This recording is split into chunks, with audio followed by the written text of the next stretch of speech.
July 13th, 2022, and I'm here with World War II veteran Ralph Mullins.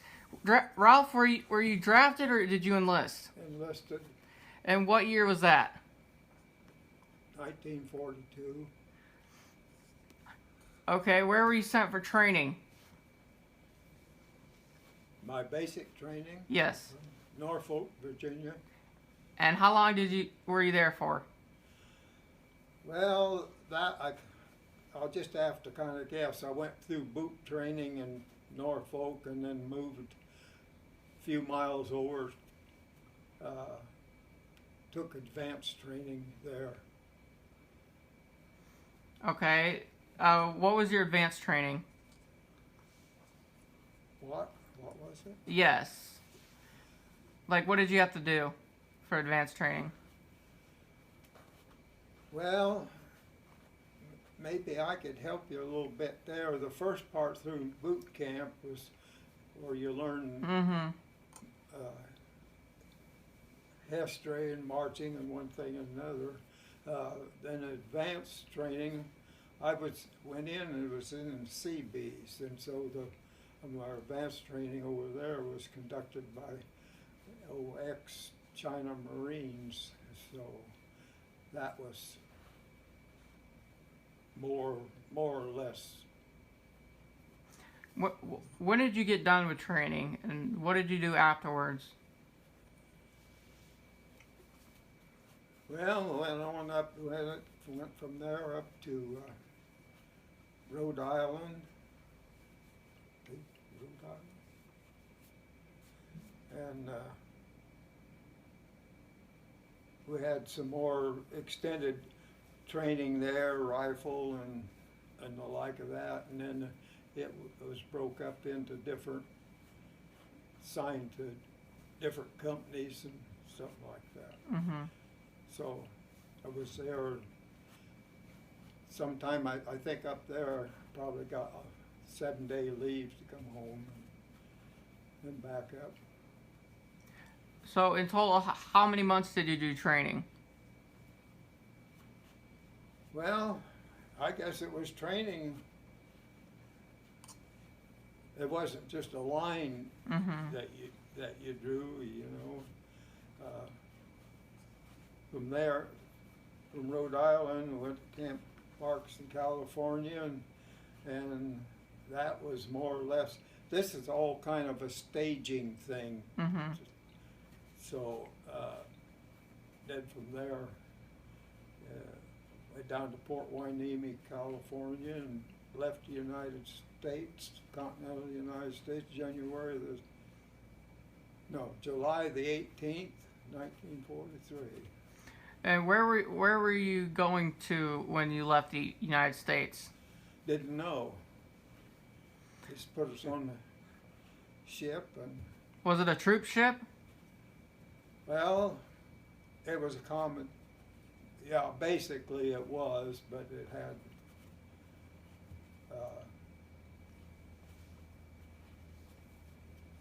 it had our detachment and maybe I could help you a little bit here. I was in the CB 1008 detachment when we left the United States, and we was heading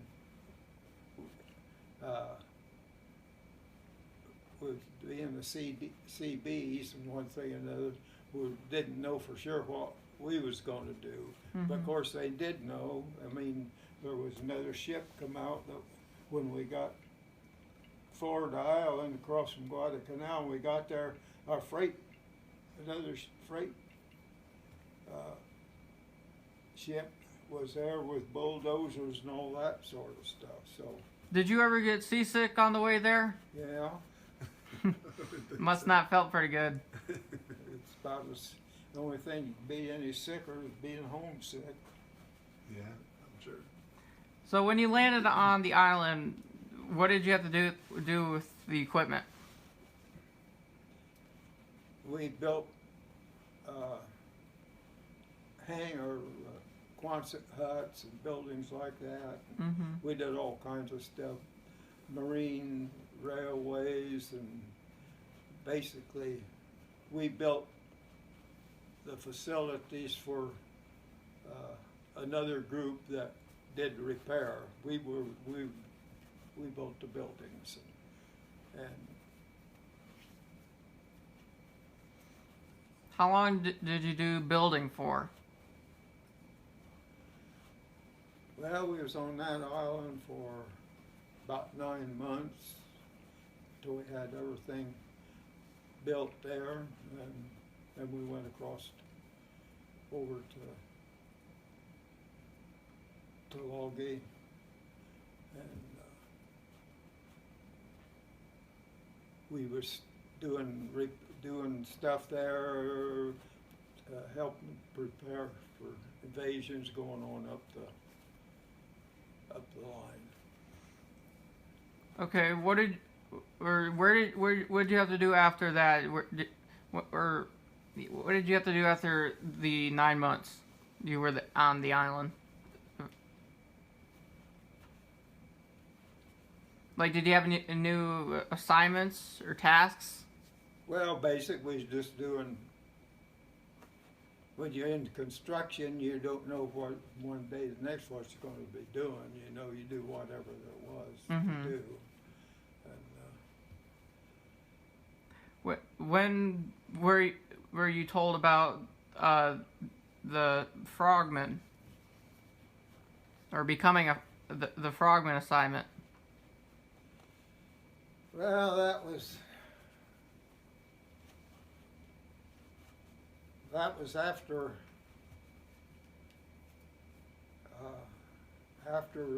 after it was on to Logie. They started breaking up the detachment that we had been in there. They take draft of maybe 100, 150, and they're sending them out, going up maybe into another outfit because the war has moved on up the islands, and I ended up back down in the New Hebrides and working in mechanics, like a garage or rebuild, and they sending old Jeeps and equipment like that in, and we put in new differentials and new engines, new transmissions, and then at that outfit we rebuilt everything from oil heating units, stoves, so to speak, to cranes and everything else. So it was at that time. I spent Christmas in 1944. Yeah, Christmas 1944 in the hospital. I hit myself in the nose with the cranking of the engine. Whoops. Whoop. And shortly after that, after I got out of the hospital, that's when there was posting on the tree outside the mess hall, and wanting volunteers for hazardous duty, and that would have been probably February, probably of the next year, 45. But, so, a volunteer. Did you know what you were getting to when you had volunteered, or no? Hazardous duties, that's all it said. That could have been about anything. You'd already been hit in the nose, so. Yeah, well. So how'd you feel when you heard the words Frogman? What did you think it was at the time? Well, I didn't know that. Most of that stuff was. I didn't know that was called. I mean. Okay.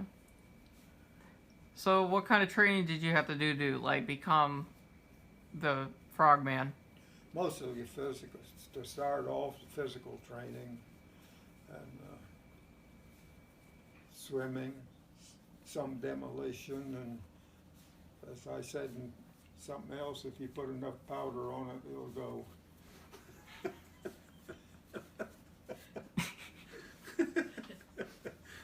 You want to blow something up, just put enough powder on it, yeah. Were you good at swimming? Was I good?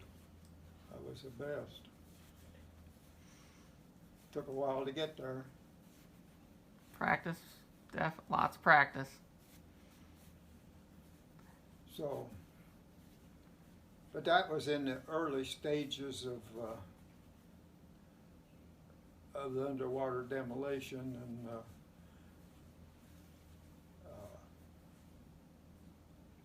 we did a lot of development, you know,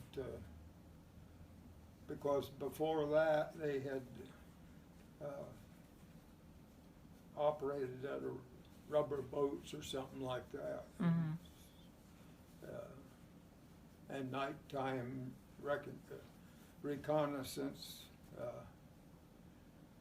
And so when we went into underwater demolition teams, we did everything in daylight. Went in, find out what you needed to do, and go in and clear beaches. When did you learn about your first mission and what you had to do? Well, we left Maui on an APD and went to Pearl Harbor and loaded up with powder and stuff like that, and then we took off. At Anawita, from one island to another, they go in and get the orders for the next place.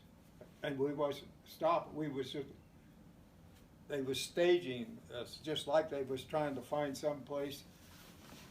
I'm gonna grab a chair and sit over here so I can see you. Go ahead. Sit across over here by you, Aiden, that way I can see what he's. There we go. Go ahead. Sorry. Anawita, and that was probably, we'd been on the ship 7 or 8 days then, and we're doing PT on the fantail to try to stay in. So it was about 7 days there we hadn't been in the water, so when they stopped at Anawita and is going in to find out where the orders to go next, we swimming there. And so I don't know, it was in the Philippines and got orders there. We ended up down at Morotai. And I think that's where we finally got the orders for what we was going to do. And the orders was to go up and clear beaches at Balikpapan and Borneo. Do you know what company you were part of in the demolition team? What was that? Were you a part of a company when you were part of the demolition team or no? Unit. Your unit. What was underwater demolition? You had a team number. That was team number, yeah. What number was that? 18. 18. That's what we was talking about on the way. Yeah. Sorry, I mean interject. No, you're totally fine. So tell me about when you got sent out for your got the orders to be sent out. Tell me how it first went out. Like, what did you start doing, and then how it went through. Well, when we got up to find out where we was gonna, the beaches that we was gonna clear, went in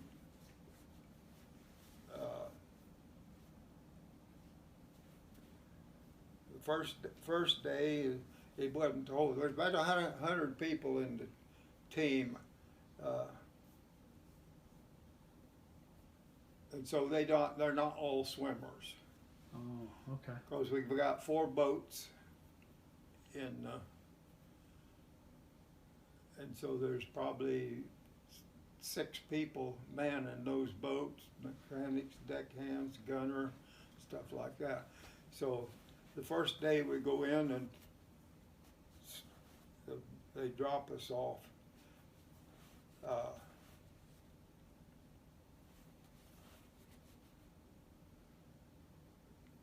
You want to cut this off just a minute.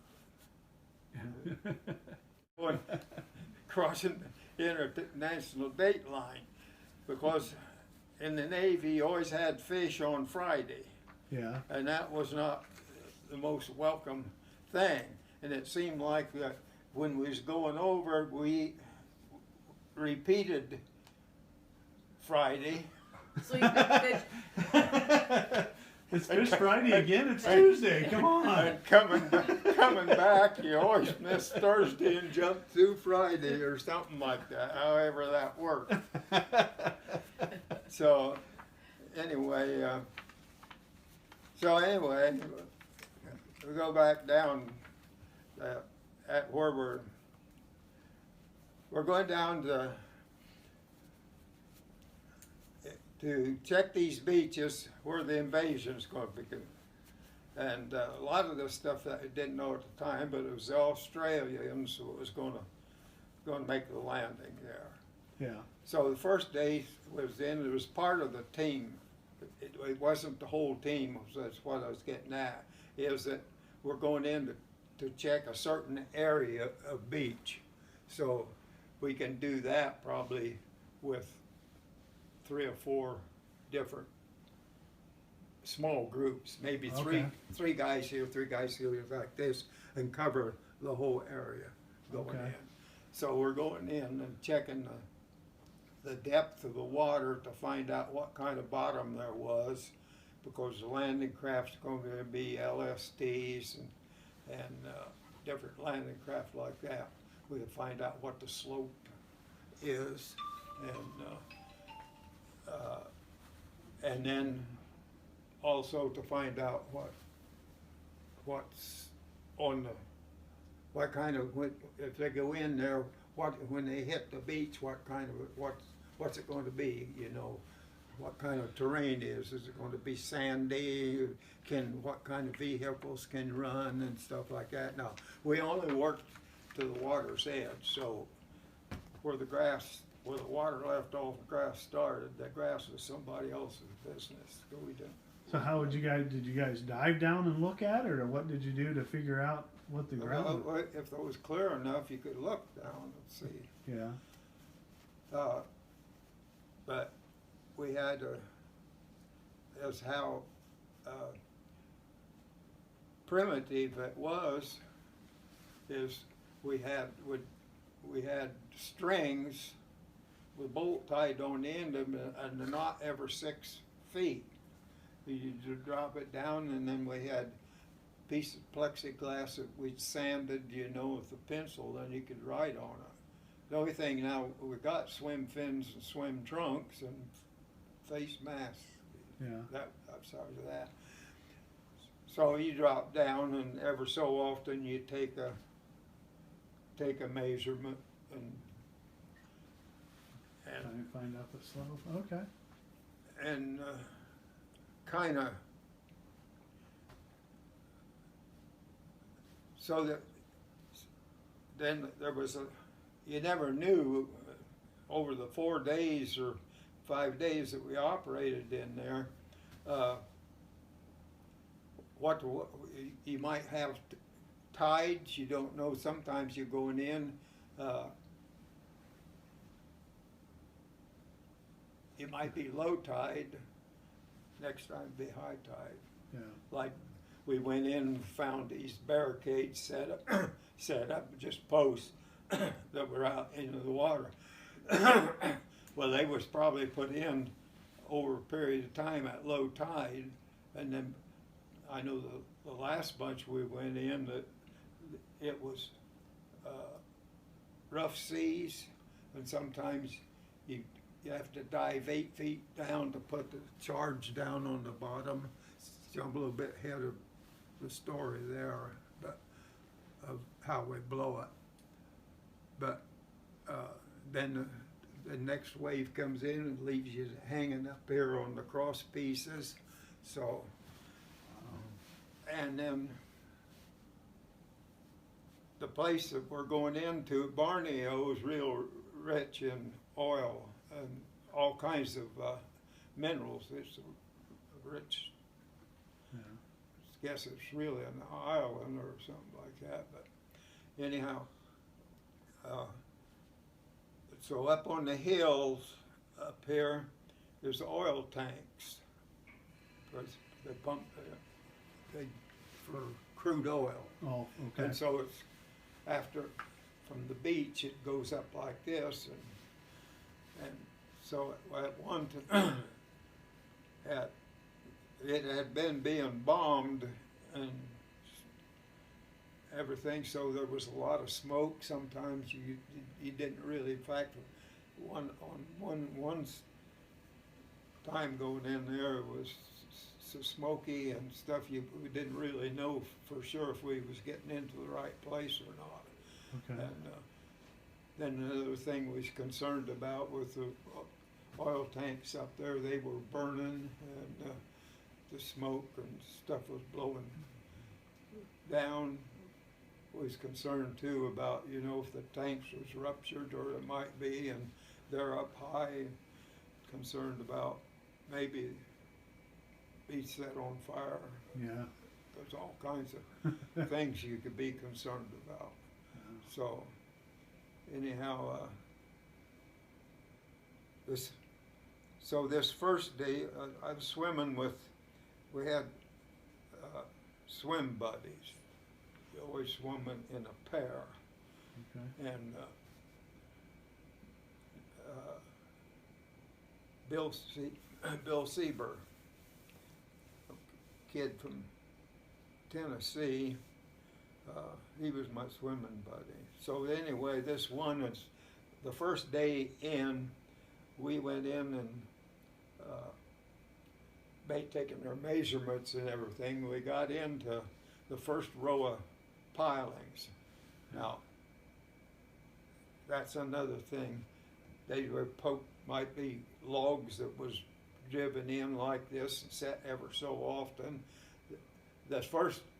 On this first beach that we cleared, they were just, I think maybe 2-3 rows, but they didn't have any cross pieces.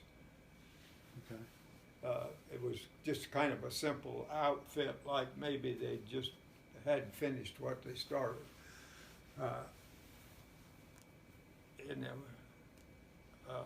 So anyway, we get in there. We got clear up to where the water's maybe waist or chest deep. We're still, you know, you could get under. Yeah. And so we got up to the first row of pilings there, and we both stood up with we're this wide, the piling's only like this, you know. And there had been some talk about the aerial photos we had of it, that there was, well, to go back a bit, this whole thing had been all around here, Balikpapan, around that bay, had been mined. Okay. The Japanese mined it, we mined it, the English mined it, and Japanese come back, they took the place twice. So anyhow, it was mines all around. And so there was something showing up on the beach right at the edge of the water, and they didn't know, or these were mines that broke loose or come up. But we had no. That had been mentioned in our preliminaries, what little bit they knew about it. They had that mentioned. So anyway, we're standing up there, and we're about, I don't know, from here across the street or something like that to dry sand, maybe 150 feet or something. Yeah. And Bill said, and Bill says, well, you think this is close enough? Well, I didn't. I was still had it in mind. In fact, I could see what they was talking about, the mines. And but I didn't say. I thought what went through my mind. Now I'm going to tell Bill, come on, us go. Maybe Bill don't want to go. This is the time you got to make your own decisions about some things. Yeah. And there wasn't nobody around there to go take no hero pictures, so there wasn't no point in that. So I said to Bill then, because the light bulb come on, no sense of both of us going anyway. Oh, it takes one to look. And so I told Bill, I said, Bill, I said, you stay here and watch, and I'm going to go in, and if something happens, you get your ass out and make a report or whatever. Yeah. So I went up, and so that was probably from here to that wall of dry sand 7 days before the invasion about happened. Oh, wow. And they were not mines, they were tree stumps. Oh. But you don't know. Well, oh man, that was, we did then, so anyhow, so that was back, and then, so the next day we're going in and blow this stuff out. Mm-hmm. And pretty much then, we were of the opinion, the admirals don't talk to peons too much, but that's how come the admirals are damn smart. Right. Yeah. Right. So now then we're going in and blow this stuff out. And so we're going to use Tetratrol. It comes in packages, in bags. And it's a block about 2 inches square and about 10, 12 inches long of Tetratrol. It's solid. And it's got a piece of primacord coming out of it. And You know what that is? What is? What's it called again? primacord. Primacord. No, I do not. I don't know. So that's the explosive. See, that's where the interviewer says, what's primacord? Well, that's the first time I've ever heard of it. I've never heard of it either. I always heard of like C4. That's what I think Yeah, of. C4. Is a similar type thing probably? Well, C4 is plastic. Uh-huh. You can take that, a ball of it, and wad it up and stick it on something. So if I go on the last one, I can tell you about, like, it's a variation of C4. Okay. Anyhow, so all we're got to do here, since these posts are set up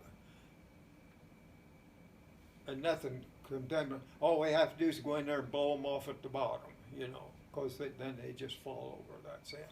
Yeah. So we took these packs of Tetratrol, they come in bags, you know, we take them apart, and they've got, I don't know whether 6 or 8 or something like that in a bag, and then each one of them comes out, has a piece of primacord that's embedded in the Tetratrol. Okay. Just so we just come out and take them apart, and then we're going to use soft iron wire and just dive down and put one stick of that just up against the post, you know, and bring the primacord out when we run a trunk line of primacord across full length of it, and one thing you just knot it onto there, and when one piece goes, all of it goes. And so I remember this here. I've been through this not too long ago.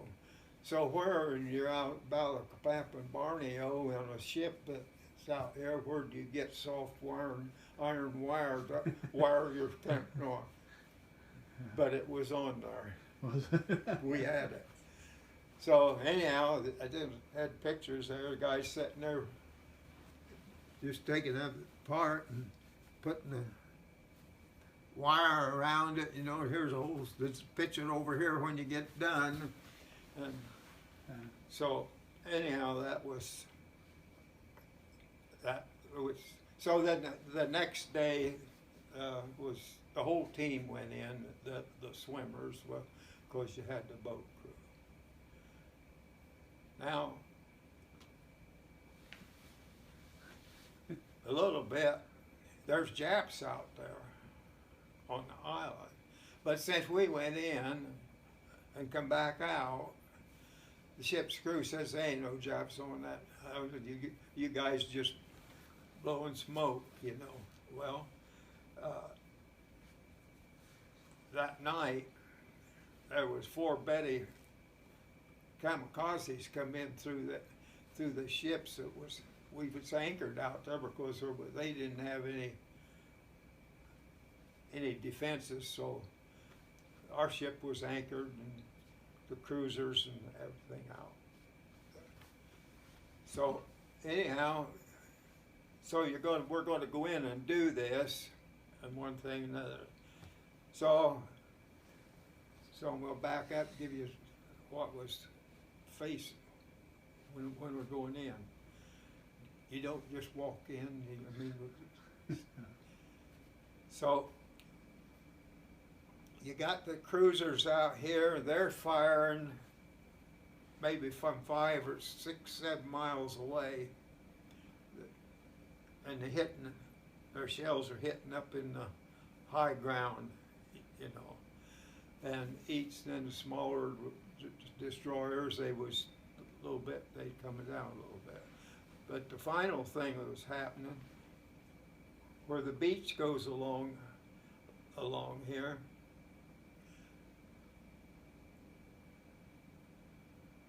there was going to be B-24 bombers come in, and they're going to be flying at 10,000 feet, dropping a string of bombs, but they're not at the water's edge, you know. But right behind them comes B-25s, and I think they got 550 caliber guns on them, and they're running just back into the vegetation along there, and that's what they come. It just looked like a giant lawnmower come through there and chewing that stuff up, and that's where the guys on the ship, they could see that. I mean, they're out their ways, but you could see the action. Yeah. Well, so could we, but we still got several hundred yards to go in with our boats that we got the powder on. Well, then they got gunboats, what they call gunboats, and they've got like miniature or destroyers or something like that. Then the twin 40s or something like that was about, I think 1 or 2 of them might have had a 3-inch gun or something like that. But they're not big enough for a 3-inch gun to stop him in the water, you know. So after all this bombing is supposed to come, and at 8 o'clock all this is supposed to take on, and then start clicking. Well, as soon as it starts the clock, for everything goes to hell because bombers can't get up here because it's bad weather and all kinds of stuff. So you start with a whole new set of plans. Yeah. You make them up as you go. Yeah. So anyway, these gunboats come in and they set up a line. The beach is here. Here's the mountain. Okay. You're on our ship out there in the cruisers. Here's the beaches where the hospitals are. Mm-hmm. So the gunboats come in, and we followed them in because where the minesweepers had swept, so they come in. So they come in single file, and I don't know how many of those gunboats there were, maybe 6 or 7 or 8, such a matter of them come in. They come in, and then we come in with our landing craft behind them, and they turn and they set up a line like this. We come in with our landing craft in front of them and the beach. So when we come in, our boats are going to come in here and come in at different spots along here, but they're going to take us in as close as they can go, and then we bail out with the powder and swim on in and do it. So the gunboats out here firing over our heads as we come in. And it just looked like if you stood up on the stern sheets, you're going to lose your hat. Wow. So anyhow, they're hitting. They're firing. They can fire right on the beach. That's what they're doing. As long as they're, like it said in the plans, nothing in the water after 8:35 or something like that, because there'll be swimmers in there. So anyhow, that part of that worked basically, even all going up through the invitation or the invasions, because every island was a landing, amphibious landing. Yeah. It wasn't like going into Normandy, and after you get that, once you get your feet on the ground, but every island had to have this deal going. Wow. So that went off pretty smooth, and because there wasn't too much to it.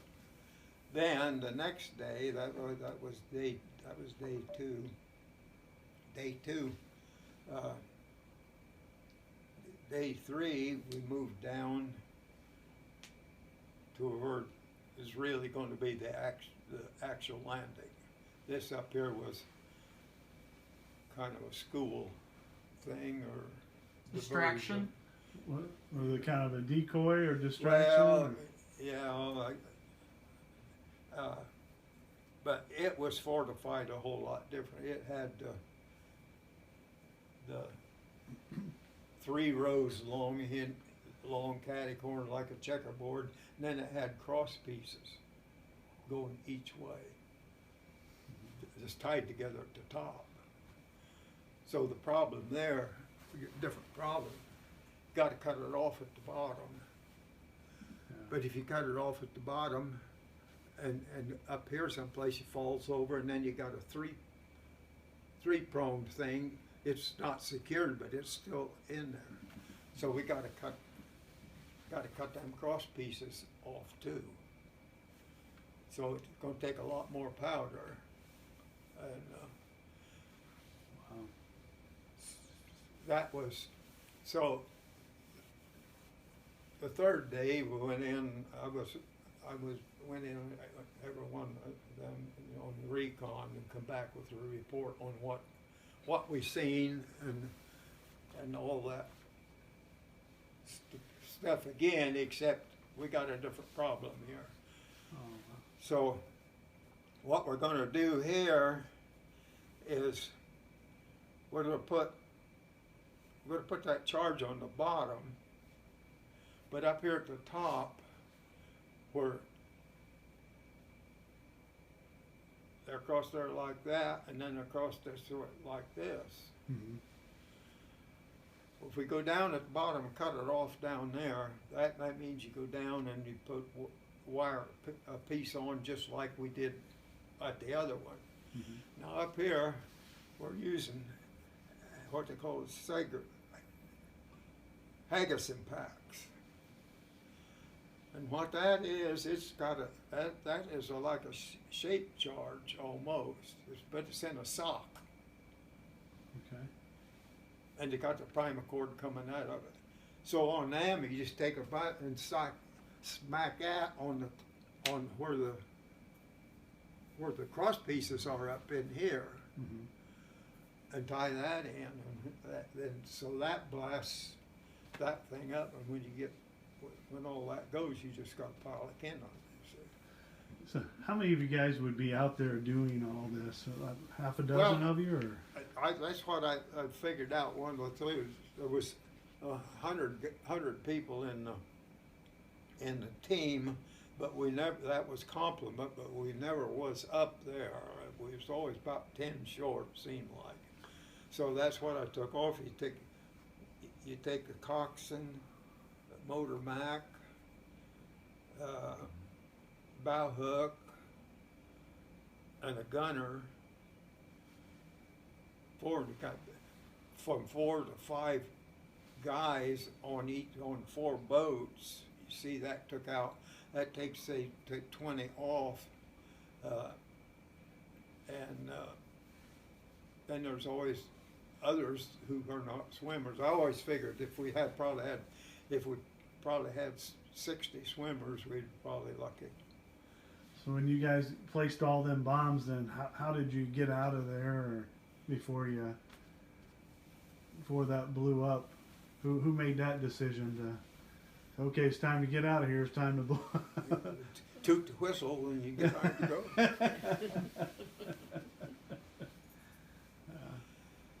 Well, that was going in was the same process with all the rest of the gunboats, except that this day there was so much smoke and haze. You just doubt for whether you're ever even gonna, get that you're going to be on the. You're going to go from here to there. Yeah. There was another team, and I didn't know it until recently. Was working on the other end of it. Hmm. So we had to not leave a place. I guess there was a place left. I didn't know until afterwards, or if it was, it wasn't general knowledge. I forgot about it. So anyhow, this day we're coming in. We're really loaded up with powder because we got so much more to do. And so let me go back to Bill and I were, we run the trunk lines, primer cords on a reel. He had a reel and I had a reel. So the idea is that we go in at the end here where it's at, tie it onto a post, and then swim and reel it off and go the full length of it. Oh, wow.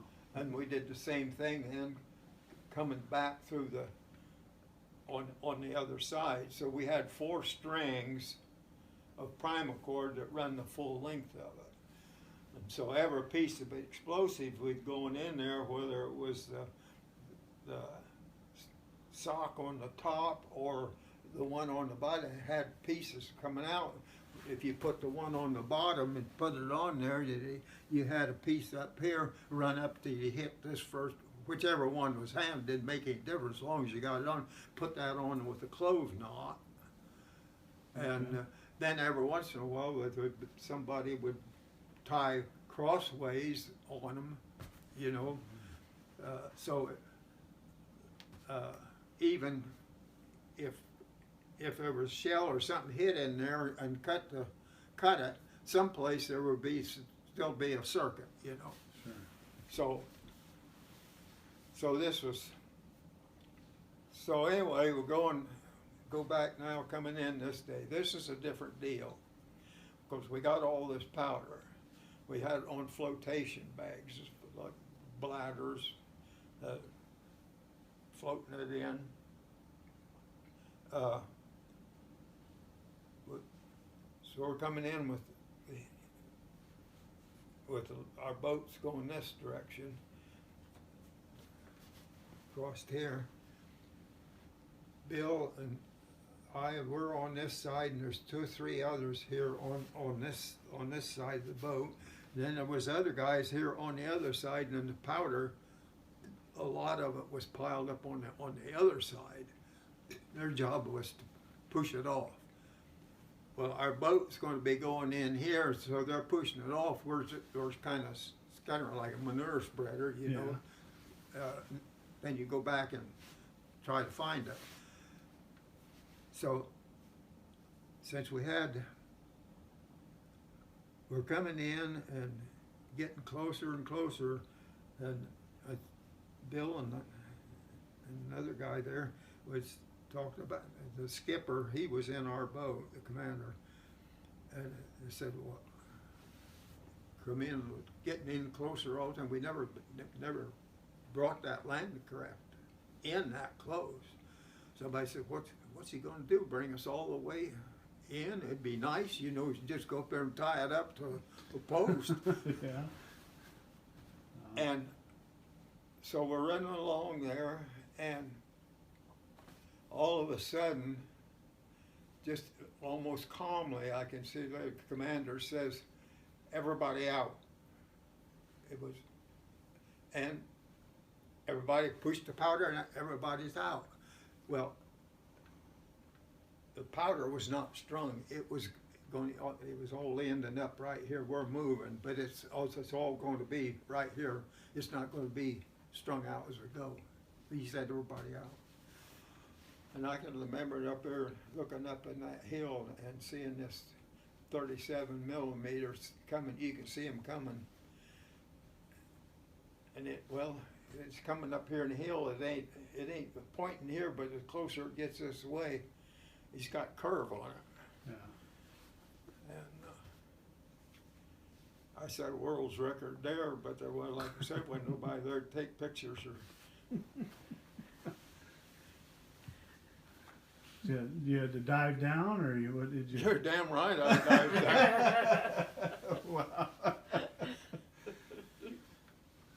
And when I come up, the first thing that went through my mind, that all this stuff that's going, what the hell did they get us into? Then the next thing I'm thinking, well, what the hell? Yeah, this is what we've been training for.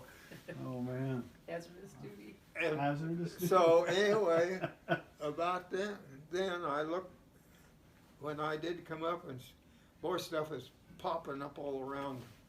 Yeah. I can look over about from here to that organ over there, lieutenant, or a platoon lieutenant, he's swimming toward the stuff, and I grabbed I just think I still have my reel. And didn't let loose of that anyway, so I took off and followed him. Wow. We was in there 2 hours. Dang. Gets pretty noisy. Wow. I would say. But it was a lot of work to done because, I mean, for the amount of powder and everything we had to go on. How long did you, do you think you held your breath underwater that time? Well, about as long as I could bear. Well, I'm pretty sure it wasn't that long because I could go 3 minutes. 3 minutes? Holy Wow. cow. I don't think I could go 20 seconds. Yeah. Wow. So you probably, So anyway, after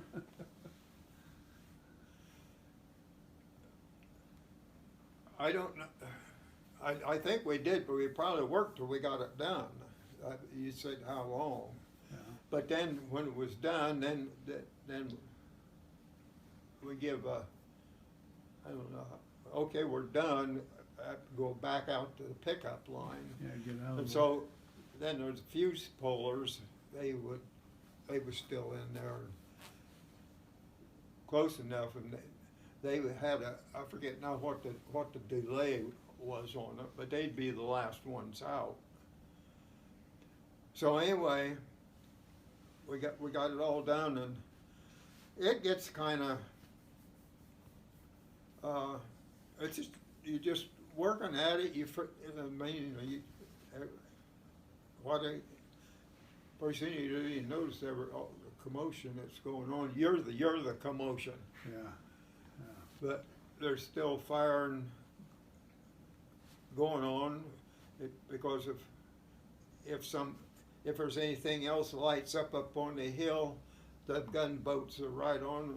You know, that's the biggest mistake you make on that. Fire a gun and show you where you're at. Where you're at, yeah. But for all that stuff going up of them islands, you see them, they ain't nothing more than 12 feet above the water line and coating it. You can see clear across it, but they're still in there, you know. Wow. So, anyhow, we went out, and so I'm in the second. Yeah, that was another breakdown. I was in the second platoon. Yeah. So we was divided as up to four platoons, so there may be 10, 15 guys from each platoon in the water, but it didn't make any difference. The only thing that was a head count, I suppose, how we got everybody, you know. But I mean, we trained as platoons and stuff like that. But so anyhow, so second platoon here out of this Mr. Coombs' boat that we was in, when we swam out to get in the pickup line to the boat come by and pick us up, our boat didn't show up. So we're all out there in a line. I don't know how far out. Of course, it didn't really make.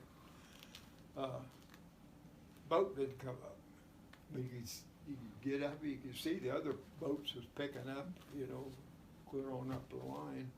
We was there in the water for quite a while, wondering what the heck's going on. We're going to have to swim out back out the ship or what. Yeah. Pretty soon another boat come by and picked us up. But the reason it didn't, because that's one shell I watched coming down the hill hit our boat. Oh, wow. Dang. But it didn't didn't put it out of business. And the shell went through the side of the boat, and we had our rubber pickup boat there. See, that's part of to make the whole story. We haven't talked about rubber boats. It was leaning up against the engine and absorbed a lot of the sex. So it was still operating, but it wasn't. It didn't have nothing to pick us up with. Oh, wow. That was the fault. Was the rubber boat. Wow. Dang. Wow. So. Good thing you weren't in that boat at the time. My gosh. Well, it was a good thing we obeyed orders. Yeah. Bail out. Dang. Well, Wow. Then How long? I was going to ask if you don't mind, Aiden. How long was to become part of the underwater demolition team? How long did you have to train for that? It wasn't all that long. No. Because they started. I was trying to get. I got all my records there, but I went through training in a training. There was a couple teams set up that was just all training, where everybody in there come up out of the Southwest Pacific or someplace. Mm-hmm. And Team 18 was formed at Fort Pierce, Florida, but they had worked out of boats, you know, rubber boats, and the swimming come in later. So anyway, I went through, and so the second platoon that I was in, we got picked for quite a bit of stuff, but the difference was most of us that was in the second platoon had come in as replacements. So we had concentrated on swimming and stuff. So we had, because some of them other guys, they pitched poor swimmers.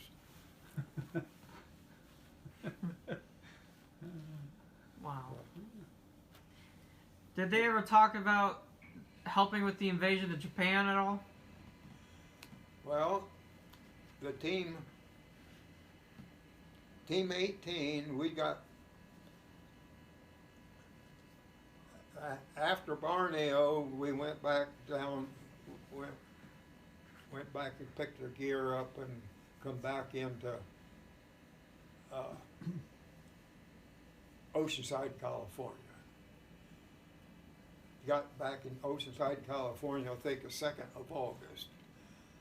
Well, they give us a 6-day leave or something like that with, and don't go more than 70 miles away from, well, on the 13th or something like that, or 12th, one of the day there, they dropped the bomb. That was another thing I never could figure out, how here guys, most of us went up to LA, you know, and you could be walking down the street there and short patrol come up to you and said, you DT 18, you know, get back to base, you know. And that's a pretty good side, but it's just a marvel at how today everybody would have had a wrist watch that you could talk to, but back then how they knew? Well, and anyhow, but so on the 13th of August, they come through, and Team 18 was to pack 55 pounds personal gear and get ready to go out. Well, I had been overseas for 25 months then, and so I went to a lieutenant and I said, I want to be transferred out, you know. And he said, well, no, I can't let you go, I need you. And that's when I went through this thing. I said, well, if you don't transfer me out, I'm going over the hill. Now, you don't say this, you know. He reminded me of that. He said, I could have you put in the brig for saying that. Yeah. I said, well, then I wouldn't be going, would I?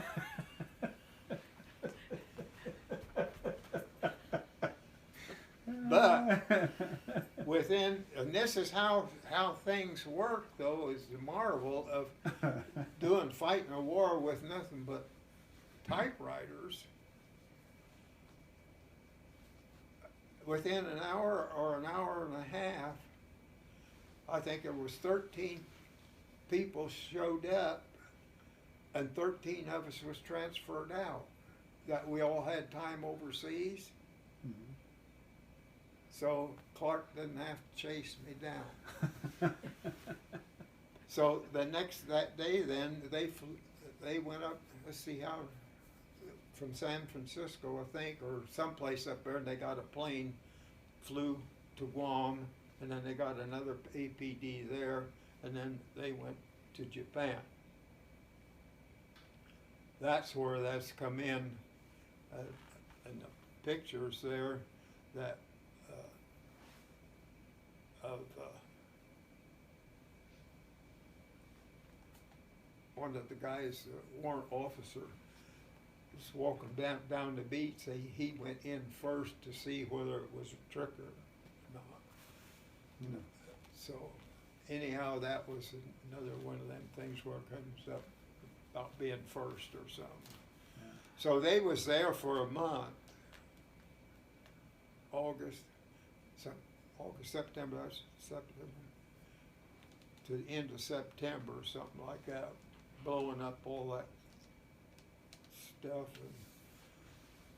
and they was a long ways from being defeated, and the worst of it was that they had the people there,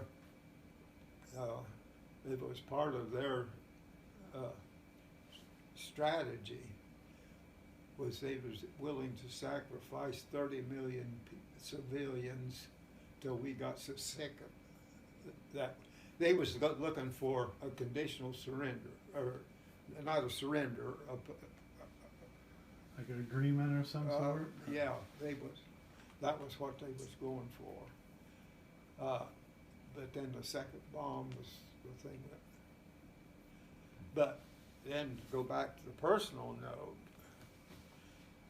I'm sitting for 30 some days in Oceanside, California, and nobody had authority to give me leave.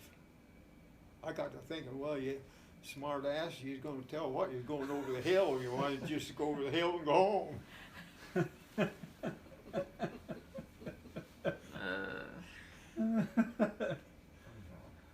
So finally somebody showed up to tell you could go home, huh? Or did you just take off? How does that work? How Well, I finally got, how would that be? Yeah. I finally got 30-day leave, and when I come back, I'm home. I had put a choice where to report. Indianapolis was what they call a receiving ship. So I got my leave from Oceanside, or maybe another camp down there, whatever it was, and but my orders then was to report back to Indianapolis. Where do you want to be stationed? Well, I didn't think I liked it. I thought Philadelphia Naval Yard. Well, I don't know what it was, but it sounded like it was closer to home, and someplace else. And the next thing is California. Well, I got number 3. So you had to stay there. And so anyway, I'm back after I go back. I go to report back to Indianapolis. Well, by that time, Mildred and I got patched up, and so I go out to California, then down to Coronado, and I get in ship's company there at Coronado, and Mildred's going to come out, and about the time she's getting ready to come out or something like that, they come and say, "Hey, you're in Naval Reserve. We don't want you in ship's company." So they put me back in the pool. Well, then it's a whole nother tragic moments. But anyway, I met some of the guys come back from on the streets in San Diego there, and the team was decommissioned the 4th of November, I think.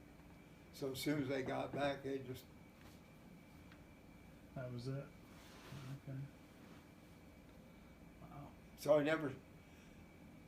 So that broke up, and I never, for 45 years, never thought any more about it. Until we started to get together on the reunions. Yeah. Any of your sea mates still alive there? There's 4 of us. 4 of them? And one of them, when I talk about, he talks about stuff I don't know what he's doing. He's a walking library of this and that. So I know another guy, he usually calls me once a month, but hadn't heard from him, so I'm highly suspicious that he's still going, because he went out to Sun City in Arizona and bought a house and building out there and took out a 30-year mortgage. He's just about a year younger than I am. Oh. So, okay. so anyway, he's always all wound up. He's checking in, so I sat there till my ear burns, and then another one's up here at Elkhart, Oh. and the last time I talked to him, he sounded just like he always did, but once here when Ronnie was here, we went up to see him, and I'm not too sure. Yeah, still with us. His wife died when we got up there. Here his yard was grass outside. There's a big oak tree there cut up and it's all split up. I said, Willie, what happened out there? I don't know. I come home one day and somebody did it, and he said what they're doing, and he's just like he's completely detached, from. But he sounds the same, and I mean his voice, but he's not. I'm probably not too good a shape, but I'm probably a better shape. Pretty good shape. Wow. That's a very interesting story. Never heard a story like this. Only one of him. Only one. I didn't know there was one in Elkhart. It's not far from me. Well, I didn't either for 45 all that time, and this was another thing. I've learned more. Well, I never thought about when it was over with. And this is something, different interviews that I have or things I've heard. People say, well, said Uncle George or Dad or somebody, they never talked about the war, Well, that's what I say. Well, the reason they never talked about the war, there was 16 million of us in uniform. So what are you going to? We didn't talk about, about even guys that I knew, friends with. I never knew where's you at, where's that. Well, a couple of them was over at Bunker Hill. That was pretty tough. I don't think there's any 40s millimeters hitting over there too often, but and then somebody else was this, well, that never pursued it. But the only thing that I did do that right after the war, this supposedly top secret stuff, that was what we was about. I just went through something here a while back, and I found that where I had said it was supposed to have been top secret, and there was a 4x8 sheet plywood there over at Maui where we're trained, and it was number 9,000 something like that, Navy experimental base or something like that. That's all it said, and it was top secret. I said, well, that woman taxi cab driver pick us up was all stewed, and she knew what tent we lived in. Wow. Top secret. Yeah. But there was a lot of clippings that come out, this and that, and in popular mechanics and different things. And I clipped them out then, and just by the way. So when we started getting back together, and a lot of those first bunch of pictures go down, it was pictures that I had, and I'd never looked at them, all that time, but I just knew I had them. Yeah. Wow. So you was at the pinning ceremony? Yes, sir. Yeah. Well, really what brought that on more than anything else was picked up with Duffy was the 15 or 16, 17 years that I've been running out the newsletters and keeping everybody together. Those are pretty amazing. You got boxes of those letters and stuff, don't you? Yeah, I had 4 or 5 boxes of personal letters that they sent, that they wrote to me, and then I put it out in the paper or something like that. So That's pretty awesome. Wow. hey, there's a bathroom here if anybody wants. I'll use it. So.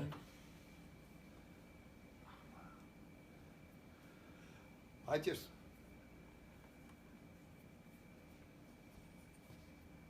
Well, there's so many things that went on, wasn't it, during that time for you? Just all the way back to some of the stories you've told. For I like the one you told about. They're like giant condoms there that to put the. oh, well, I got something there that I downloaded it. I had another thing out at the museum that for the historical. I had been scheduled to do this in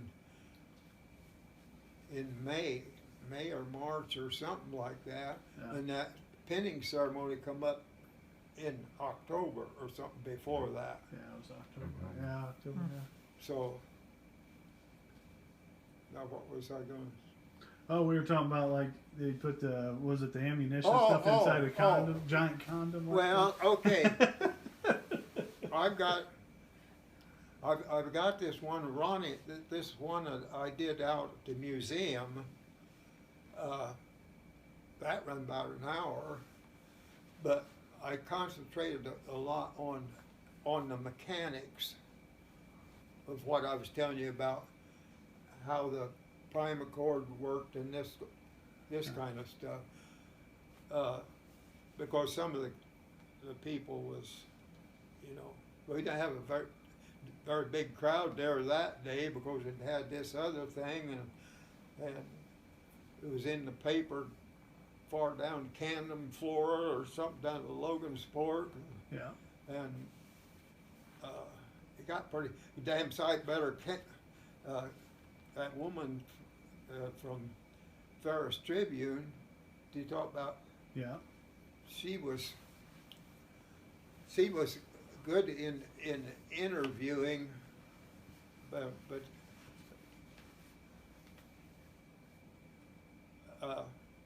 and the one up here, she didn't even come out. The woman from Ferris Tribune come out, and she sent a photographer over. I got some real good pictures from the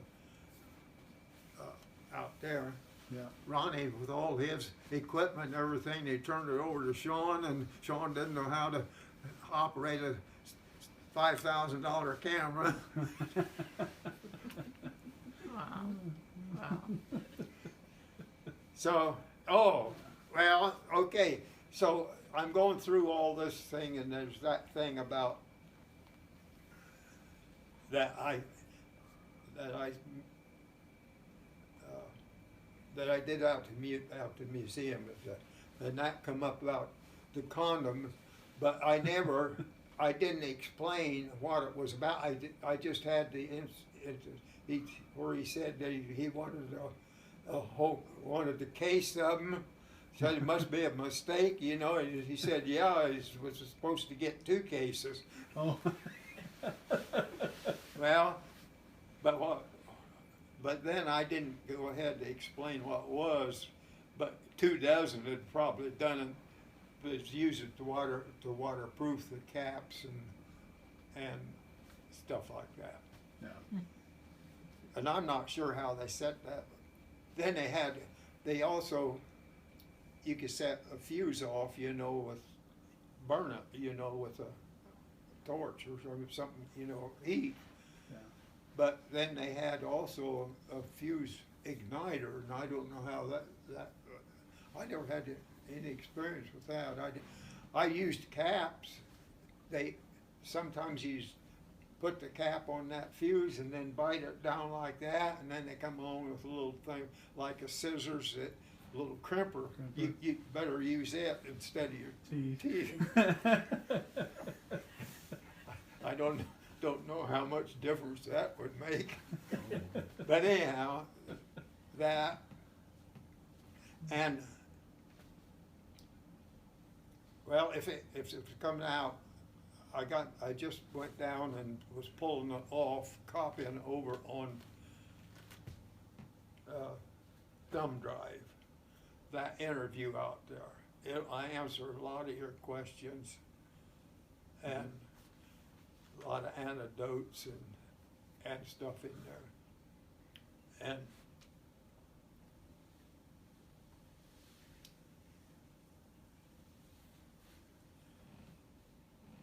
anyhow, and then there's one other thing, but I could go back and edit it and put that in, but I'm not editing. It's all the snorting and stuff that's in there, or shuffling papers. This is like out there at that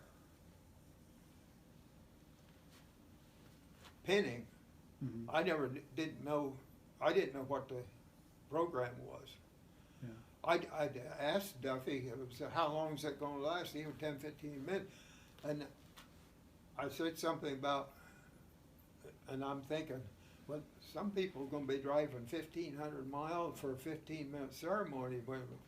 Yeah. Well, so anyhow, what I got done, I didn't know where it was at, so I had papers there that I was shuffling around, but it wasn't notes because they wouldn't mount it. So a lot of the things that you've done interviews and stuff before, that's all on at the museum too. You have that, it's over there to where you can get copies of it, or yeah. You might have There's- done that too. Aiden. I'm gonna put this on YouTube and I'll give you the link to it so you can watch it, so everyone can watch it. Right on. So Got any other questions you want to no, I don't think I got any more, but Well, there was another one that I have copies of all. The one that I did, it's down in Fredericksburg, Texas. There's a guy, can't say his name, but he lived down there, but he was always up here to the Winnemac show. Oh, okay. He come up here and spent summers or up at Arrowhead, Mm-hmm. and he was doing interviews with things. And so that's what I was going to say. I wasn't going to tell you how to run your interview, yeah. but he has done enough, and he goes down to, he starts off,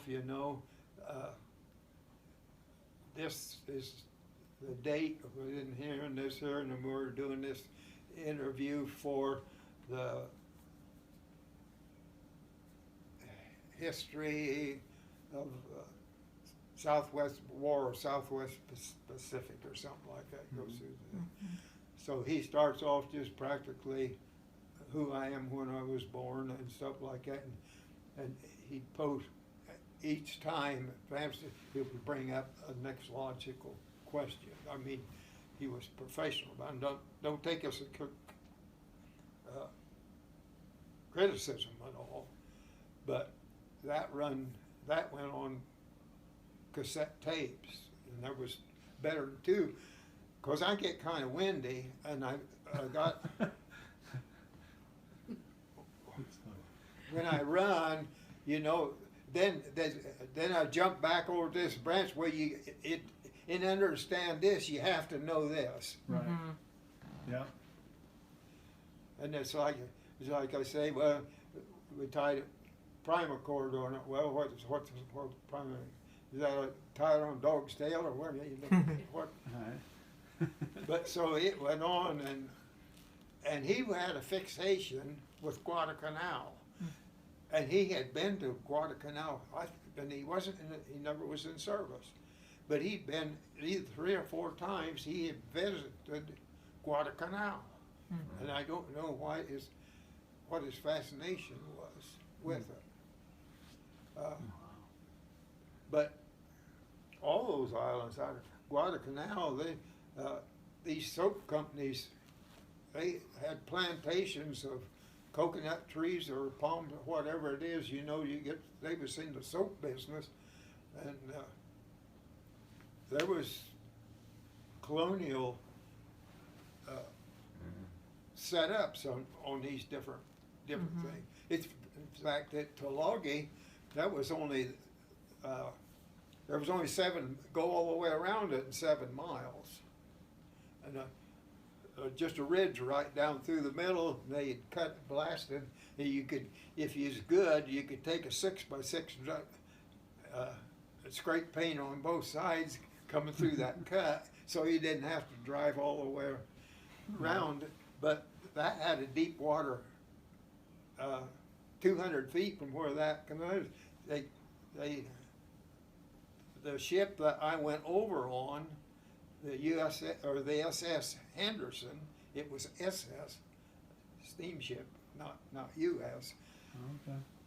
And it had hauled troops in the First World War, and then back here, and they converted it when they took us over there. That was their last trip until they took it back and converted it into a hospital ship, and it was tied up to the dock right up in here. I mean, that just must have went off like that. Wow. So, now I know what was your question. No, there was one. We were just listening. You guys got any questions? I just have a question. You had a 30-day leave. That what? A 30-day leave? You had a 30-day leave? How did you get from California back to Indiana? Well, that could be a book on that. That's what this guy, what we did. And I don't know, it must have been, there was a group of us, we all, that, and I don't know whether, there was somebody had a 34 Ford. Now I don't know if he was part of the demolition team or not, because see, I wasn't in 18 that long, because they did my training in the replacement team, and then but I know that I was with 18 put into it, because it was way short of people. So about half of the team 18, I think, was come out of the other thing. So anyway, we all got our leave at the same day or out of the same batch, same draft that went through there. Well, this guy had that 34 Chevy, and he lived in Northern California someplace. And by the time we left there, that car was full, heading north. And I don't know where it went, except I know this one thing that come down out of the mountain. We come around this up here, up in the mountains, and we come around like a horseshoe there, and this guy was driving was nuts. Hitchhiking is not a safe boat. And we come around that corner, and here is up on this dang mountain in California, a horse team and a hay rack coming down here, and he was on this road, and when we went around here, I could just almost hear the gravel going, and couldn't hear when it hit. But when we come down over that, it's someplace it's called a 7 mile something, and it right down on one side of that road, there's rails up, you know, stubbed in like iron rib, and they're just black. And I said to one guy, he said, well, that's black because them semis, they ride that rail down because they'll burn the. He said sometimes that little town down there, about 7 miles away, some of them guys go through there with a semi going 100 miles an hour, smoking these brakes, you know. Yeah. But I can remember seeing that thing, and it was just straight like that. There was no whips on it coming down. Well, anyhow, we got up in there. Sieber and I got it. Mine was he's up around Bakersfield, someplace, and we're going. There's an airport out there. Baker and I get, or Bill and I get in our head. We're going over there and see if we can catch a plane, hitchhike a plane home, or back. He's in down Tennessee, and I'm up here in Indiana. Well, so we got in there. The guy said, "Well, I don't have nothing going out. Like he could fix it up if we did it, you know, and then till morning. Hell, we're in a hurry, you know." So we go out there and stand out there, and some pilot, I think he was a pilot. It was getting dark, and I'm telling you, it must have been 100 miles an hour, and it was hanging on. And he dropped us off down in around Needles, California, the hottest place in the world outside Death Valley. And we're standing out there, and I think that was the first ride we had. And we're standing out there, and along comes a couple in a 40 or a 41 Plymouth. Has been the last ones they built. And well, he was an older guy, and they had been out in California. Everybody come out of the hills down here and went to California to work in defense, and they was lost it when the war was over. Bang like that, shut the doors. You know? Yeah. And so they were coming back, and they stopped and picked us up. And Bill and I sat in the back, and we didn't go 25 miles. And the old guy said, did either one of you fellows drive? Yeah. And from then on, Bill and I took turns to drive, and they sat in the back seat. We stayed 2 nights someplace in motels and got up, and they took us to Tulsa, Oklahoma. One ride. Wow. And then from then on, another time we were out there. A woman come along with a couple of kids, and then she had a 34 Ford. It was a pretty popular car then. And we get in the back, and it's 35 mile an hour speed limit then. Oh boy. That was wherever you're at. She was very religious on that speed limit. Oh, we sat over there by. And another thing was she could not, how many times she, you sure you don't know my son? He's in the Navy. Oh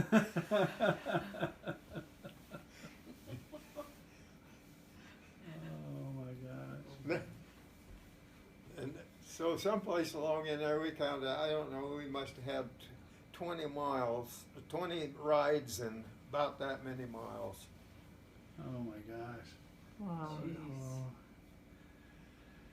And then the worst of it was in Springfield,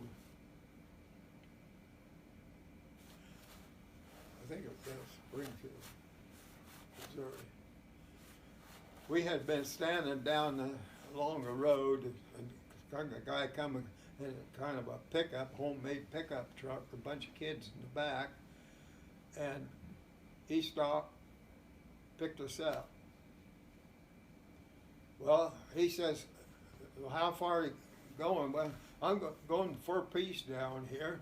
But what he didn't tell us was we didn't go a block, and he turned off, and he went down to a gravel pit down there, and he visited with a guy for about a half an hour. And we're sitting in there biting But if they knowed which way to go, we'd have got out and walked, you know.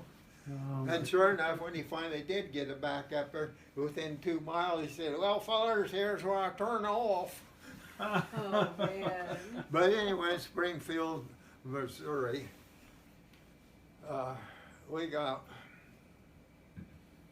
tangled up there. I'm telling you, that was. I told Bill, I said, "Your mama could see you now."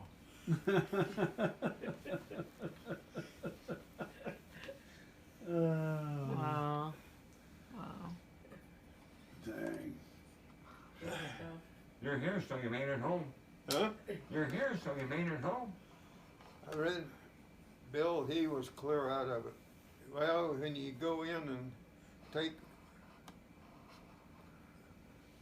a couple of guys, women, and drink their booze, went and had a motel there. I went in and I said, "I don't want a room, I just want a bathroom." Got in there and I was incredible. Boy, Bill, he was frightful. Cleaned him up, got his uniform halfway decent. We got on the Greyhound bus and we parted in St. Louis, never seen each other again for 20 years. Oh, wow. Oh, wow. He was down,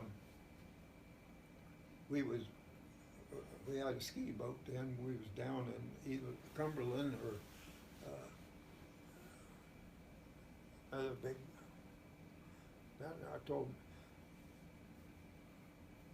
Mildred, I said, let's go down and see if we can find Bill Seaver.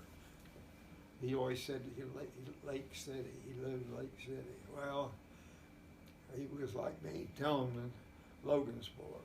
He he went to school at Lake City, but his dad worked in a coal mine at Bryceville, and it was just kind of one of them things. The first place I stopped was in a drugstore because I wanted to look up the phone book. Yeah. And I'm looking up at the guy there and running the thing. He said, "They help." He probably never heard of me. He kept it going, and I said, "Bill Seaver." Well, he says there's Bill Seaver stops in there and picks up his mother's medicine about every day or so. He said he's probably going to be in there. He may, or was just in there. He may be home or out at the place. Well, the first time I went down there, Homer, I got to thinking, well, Homer, yeah, I remember that. Homer was his dad. So I called that number, and the guy answers, man. What? And they just like I was a revenuer, Boy, and finally, I said he wouldn't. I said, well, Bill and I, your son Bill and I, was in the Navy together. Oh, well, Bill's down at the where get now,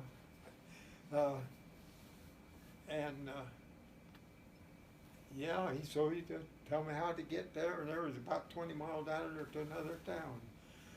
We went down there, we got down there to that address, there sat Bill and Seaver and two kids sitting on the front porch waiting on us. Wow. Nice. Oh, That's pretty cool. Wow. had to be a great reunion. Then it was about another 20 years then when we went back to get this reunion started. I'd gone back and check and find out Bill, well, I kind of went through the same thing again to him, but would you know that it was his dad or his dad or his mother had just died. The funeral is the next day, so he couldn't go with us down there. Wow. Probably told you more than you ever knew, not more than you wanted to know.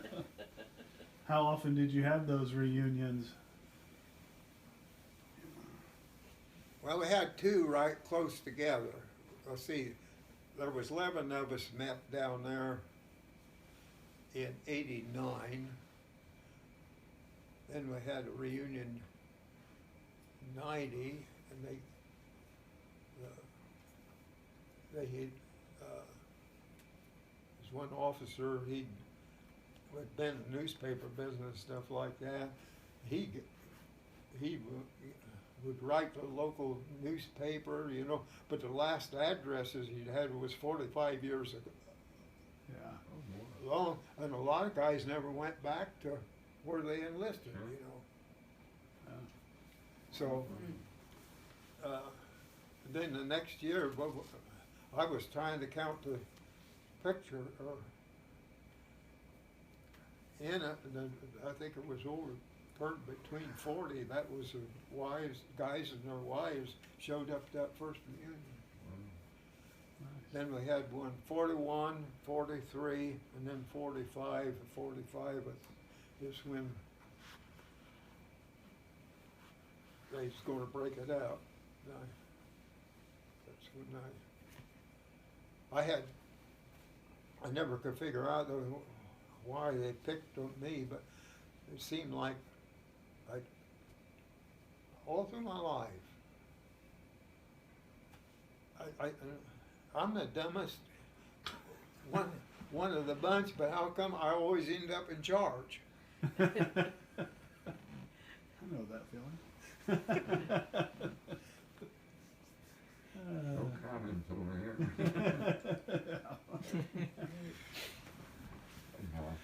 Just says a lot about your character. Well, I figured out now how come I'm still living. How's that? Well, you know, hell's on earth. And I can't every time I pop, this is the biggest hard drive in the world, you know, it's all up here. Something triggers it, and I can verbatim, you know, I get it. Damn, I wish I hadn't said that. Wish I hadn't done that. That's true. Wow. So, did I answer your question? Did a lot of this. It's amazing. Took you a while to get home. Well, you know, but that was just a way of traveling. When I was a kid, I knew more about Logansport, and I always wondered, how did I get down it? I take a shortcut across the field through the woods over there and get over there on 17, and I wouldn't be there 10 minutes. And somebody go to Logansport and they'd pick you up, you know. Yeah. Couldn't do that today. Nowadays, not so No. much. Yeah, it's a whole different world. So, Well, do you have anything else you want to? I just want to thank you for taking time to do this. It's a well, real honor to interview a Frogman. what are you going to do with this? I plan to write a book about all the veterans I've Oh. interviewed, and I'm going to put this on YouTube so people can watch and hear it. Well, I don't know whether I like that. And people can read it.